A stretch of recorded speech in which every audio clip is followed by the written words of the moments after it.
Hello everyone.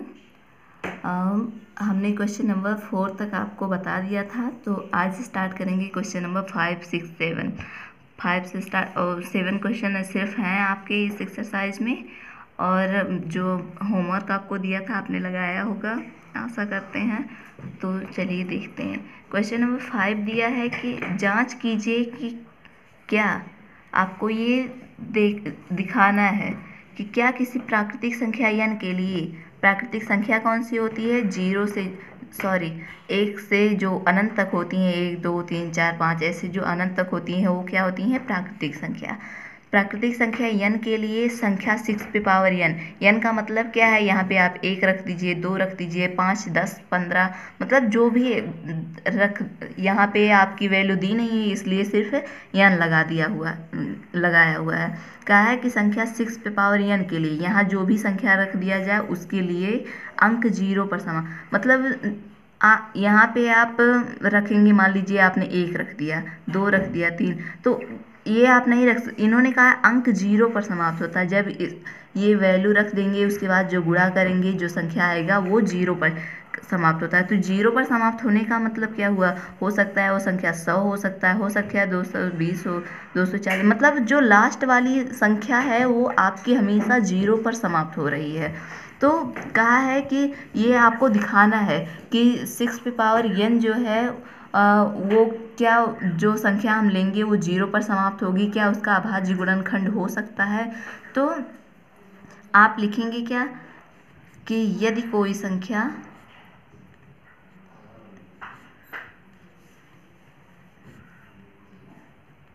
अंक 0 पर समाप्त होती है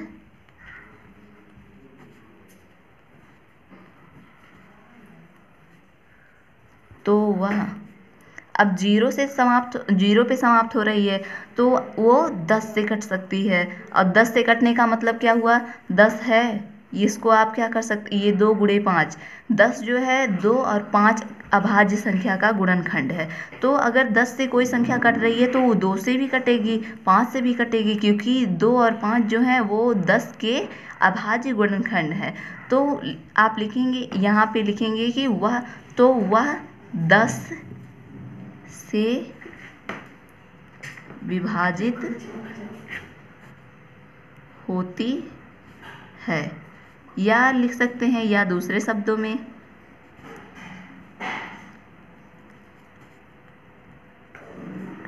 यह संख्या 2 और 5 से विभाजित होगी। क्यों 2 और 5 से विभाजित होगी, क्योंकि जो 10 है, 10 का अभाज्य गुणनखंड कितना है, 2 और 5, 10 है वो 10 2 और 5 के अलावा किसी से नहीं कटेगा, 1 और स्वयं से तो कटेगा ही, लेकिन उसका अभाज्य गुणनखंड जो है वो 2 और 5 है। 10 आपका अभाज्य गुणनखंड अभाज्य नहीं है, लेकिन उसका जो गुणनखंड है वो अभाज्य है। यानी कि हमने बताया था लास्ट लेक्चर में कि जितनी भी भाज्य संख्याएं या संयुक्त संख्याएं होती हैं वो हमेशा अभाज्य संख्याओं से मिलकर बनी होती हैं। तो जो आपने अभी ये लिखा कि 10 से विभाजित होती है या 2 और 5 से, तो क्यों विभाजित होती हैं, क्योंकि आप लिखेंगे कि 10 और 5 का गुणनखंड, अभाज्य गुणनखंड कितना है, 2 और 5।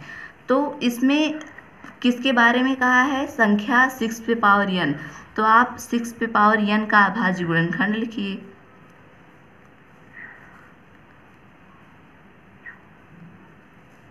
अगर यहाँ n ना होकर 2 होता, 3 होता, कोई भी संख्या दी होती तो क्या करते हैं कि पहले आप गुणा कर देते, गुणा करने के बाद जो संख्या आती उसका आप गुणनखंड करते अभाज्य संख्याओं से, उसके बाद लिखते। लेकिन चूंकि यहाँ पे n है और n की वैल्यू तो हमें पता नहीं, इस पूरे की वैल्यू तो हमें वही हमें निकालनी है, वही हमें दिखानी है कि क्या n के लिए जो हमें n दिया हुआ होता है उसके लिए संख्या 6 पे पावर n अंक 0 पर समाप्त होती है, यही हमें दिखाना है। तो इसका n का तो हम कर नहीं सकते, इसलिए हम 6 का करेंगे। तो 2 3 6 होता है, और 2 और 3 आप देख रहे हैं कि ये अभाज्य गुणनखंड है, ये मतलब दोनों अभाज्य संख्याएं हैं, और 2 3 6 भी आ रहा है। तो इसको आप लिख क्या सकते हैं, अगर मान लीजिए 2 गुणे 3 की n की जगह पे आपका 2 होता तो आप क्या लिखते, 2 की घाते 2 गुणे 3 की घाते 2। तो ऐसे ही n है तो आप क्या लिखेंगे, 2 की घाते n गुणे 3 की घाते n। अब ये लिख दिया। तो यहाँ पे देख रहे हैं हमने अभी यहाँ कहा कि 10 से विभाजित होगी, और 10 जो है या आप कह सकते हैं कि 2 और 5 से, लेकिन यहाँ पे कहीं 2 तो दिखाई दे रहा है लेकिन 5 तो दिखाई नहीं दे रहा है। अगर ये 5 से नहीं कटेगा तो 5 दूनी 10 कहाँ से होगा, 5 से कट नहीं रहा है, इसका मतलब सिर्फ ये 2 से कटेगा। 2 से तो कोई भी संख्या कट सकती है, जैसे 22, उसमें 22 आप लेंगे, 22 2 से कटेगा, लेकिन इसमें 0 थोड़ी है लास्ट में। तो जो 6 पे पावर n आप ले रहे हैं उसमें ऐसी कोई संख्या नहीं होगी, मतलब कि जो यहाँ पे n की वैल्यू आप रख दें उसके बाद अंक 0 पर समाप्त हो, क्योंकि वो 5 से कट नहीं रहा है। अगर 5 से नहीं कट रहा है तो इसका मतलब वो 10 से नहीं कटेगा। तो इस लिख सकते हैं आप कि 6 पे पावर n के अभाज्य गुणनखंड में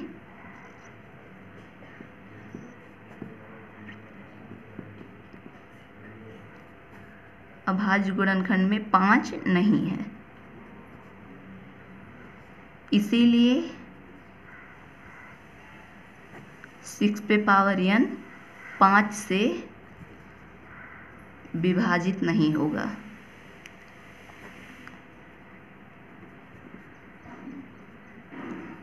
और हमने बताया था अंकगणित की आधारभूत प्रमेय, एक प्रमेय बताया था, उसे बताने के बाद हमने HCM और HCF निकालना सीखा था। तो उसके अनुसार, उस प्रमेय के अनुसार क्या था, लिखेंगे अंकगणित की आधारभूत प्रमेय की अद्वितीयता।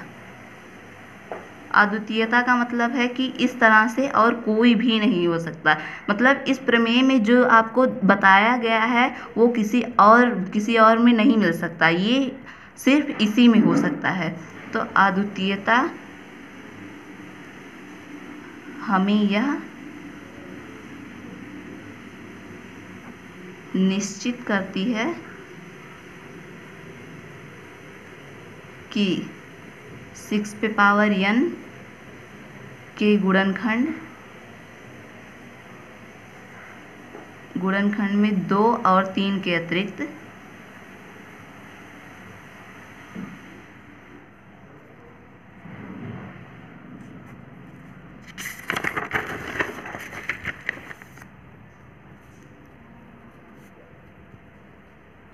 और कोई अभाज्य गुणनखंड नहीं है।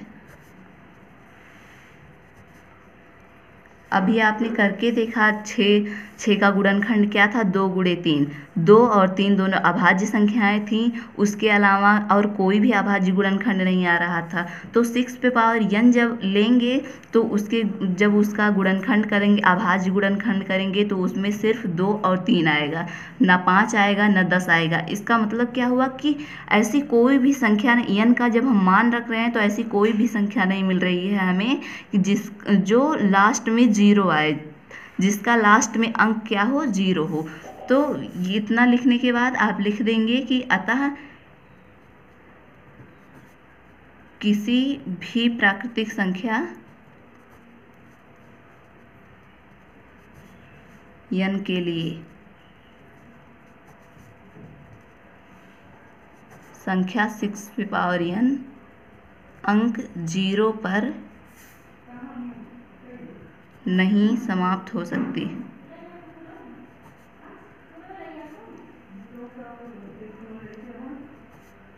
है। तो यही आपका आंसर हुआ। यही आपको जांच करना था। जांच कीजिए कि क्या किसी प्राकृतिक संख्या n के लिए, हमें n के लिए दिखाना था संख्या 6 पे पावर n अंक 0 पर समाप्त हो सकती है। तो यहाँ पे देखा हमने 6 पे पावर n का अभाज्य गुणनखंड किया, इसमें 2 और 3 के अलावा और कोई भी अभाज्य संख्या नहीं आती। हमने देखा था कि जब हम 0 ले रहे हैं तो वो संख्या 10 से कट रही है। 10 से कटने का क्या मतलब, वो 2 से भी कटेगी और 5 से, लेकिन जब हम हम 6 पे पावर n का अभाज्य गुणनखंड कर रहे हैं तो वो सिर्फ 2 और 3 से कट रही है, ना तो 5 से कट रही है। 5 से नहीं कटेगी तो 10 से भी नहीं कटेगी। इसका मतलब क्या हुआ कि ये हमेशा याद रखिए कि जो संख्या 0 पर समाप्त होगी वो हमेशा 10, 2 और 5 से कटेगी। तो ये संख्या जो हम ले रहे हैं 6 पे पावर n, ये सिर्फ 2 और 3 से कट रही है, ना 5 से कट रही है ना 10 से कट रही है। इसका मतलब आप किसी भी प्राकृतिक संख्या n के लिए 6 पे पावर n अंक 0 पर समाप्त नहीं होगा। यही आपको जांच करना था और ये आपने दिखा दिया। फिर हम आते हैं क्वेश्चन नंबर 6 पर। क्वेश्चन नंबर 6 क्या है? व्याख्या कीजिए कि 7 × 11 × 13 + 13 और 7 × 6 × 5 × 4 × 3 × 2 × 1 + 5 भाज्य संख्याएं क्यों हैं। ये भाज्य संख्याएं हैं और कहा है कि यही आपको दिखाना है या व्याख्या करना है कि ये भाज्य संख्याएं क्यों हैं। तो सबसे पहले आप लिखेंगे कि भाज्य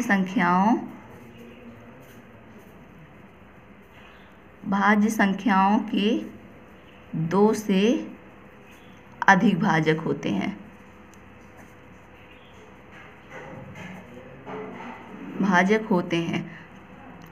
तो भाज्य संख्याओं के जब 2 से अधिक भाजक होते हैं तो जो हमें संख्याएं दी हुई हैं, अगर हम दिखा दें कि उनके भाजक 2 से अधिक आ रहे हैं तो अपने आप वो भाज्य संख्या हो जाएगी। तो पहला क्या है? 7 × 11 × 13 + 13। अतः पहली संख्या 7 × 11 × 13 + 13 है आपका। इसे सॉल्व कर लेंगे। ये देख रहे हैं ये गुणा हो रहा है। गुणा होने का मतलब क्या हुआ कि ये संख्याएं एक हैं, उसके बाद मतलब ये एक पद है आपका और ये दूसरा पद है। तो अगर होता था आप 2x करते थे और प्लस अगर x करते थे तो आप क्या करते थे? x कॉमन निकाल के 2 + 1 कर देते थे। तो इसी तरह से यहाँ देख रहे हैं पहले पद में 13 है, दूसरे पद में, तो हम 13 कॉमन ले सकते हैं। तो बचेगा आपका क्या? 7 × 11 पहले पद में प्लस 1 बचेगा दूसरे पद में। तो 13 × 11 = 77 प्लस 1, ये कितना हुआ? 78 हो गया। तो 78 को क्या लिख सकते हैं? 13 × 6, 13 × 6 78 हुआ।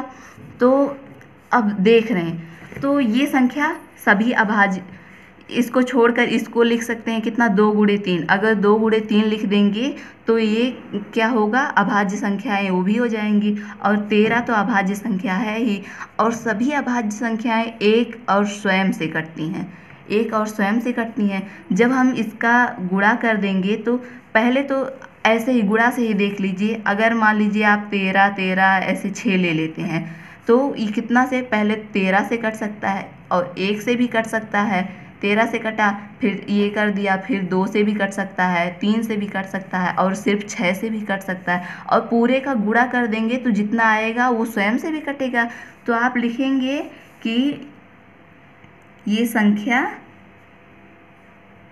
नहीं, सॉरी, इस संख्या लिखेंगे, इस संख्या के 2 से अधिक भाजक, और ब्रैकेट में आप लिख देंगे कौन कौन से। पहले तो 1 से कट सकता है, फिर कितने से कट सकता है? 2 से भी कट सकता है, 3 से भी कट सकता है, 6 से भी कट सकता है, 13 से भी कट सकता है और स्वयं से मतलब क्या हुआ? जब पूरा गुणा कर देंगे जितना आएगा उससे भी कट सकता है और स्वयं 2 से अधिक भाजक हैं।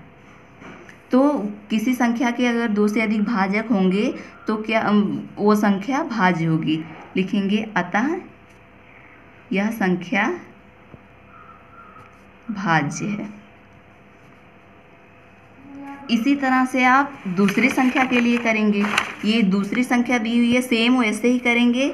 इतना जो है, इतना एक पद है और ये अलग, 5 कॉमन ले लेंगे, फिर गुणा कर देंगे। उसके बाद इसी तरह से जैसे ये लिखा गया उसी तरह से इसमें भी सेम लिखेंगे।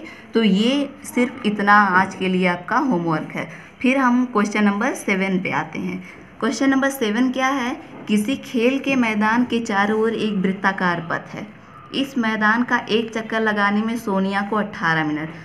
एक वृत्ताकार पथ है, खेल का मैदान, मान लीजिए खेल का मैदान आपका है, इसके चारों ओर ये पथ है, सोनिया चलती है और पूरा चक्कर लगाती है तो इसको 18 मिनट लगते हैं। जबकि इसी मैदान का एक चक्कर लगाने में रवि को 12, फिर रवि चलता है उसको 12 मिनट लगते हैं। कहा है कि मान लीजिए यहाँ से स्टार्ट दोनों करते हैं, सोनिया चलती है 18 मिनट लगता है, फिर रवि चलता है यहीं पे आता है तो 12 मिनट लगता है।